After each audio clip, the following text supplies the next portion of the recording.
ఉన్నట్టుండి మెదడులో నరాలు స్తంభించిపోయి ప్రాణాలు కోల్పోతున్నటువంటి వాళ్ళ సంఖ్య ఈ మధ్యకాలంలో పెరుగుతోంది. ఇది ఇదివరకు వయసు మళ్ళిన వాళ్ళలో అయితే ఇప్పుడు యువతరంలో మధ్య వయస్కులలో కూడా వస్తోంది అన్నటువంటిది వైద్య నిపుణులు చెప్తున్నటువంటిది.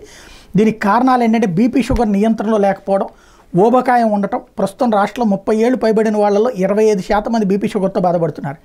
కొందరిలో బీపీ షుగర్ సమస్యలు ఉన్నప్పటికీ సంబంధించిన లక్షణాలు లేకపోవడంతో బయటికి తెలియడం లేదు, కానీ లోపల జరగాల్సిన నష్టం జరుగుతుంది. మహిళలు నెలసరిని వాయిదా వేయడం, అధిక రక్తస్రావాన్ని నియంత్రించుకోవడం కోసం వైద్యుల సలహాలు సూచనలు తీసుకోకుండా మందులు వాడటం కూడా దీనికి కారణమవుతుందట. ఊబకాయం కూడా బ్రెయిన్ స్ట్రోక్కి దారితీస్తుంది. శారీరక శ్రమ లేకపోవడం కూడా బ్రెయిన్ స్ట్రోక్కి దారితీస్తుంది. మద్యము సిగరెట్టు ఈ రెండు కూడా ప్రధానమైనటువంటి కారణం అవుతున్నాయి అన్నటువంటి బ్రిటిష్ మెడికల్ జర్నల్ వాళ్ళు చెప్తున్నారు.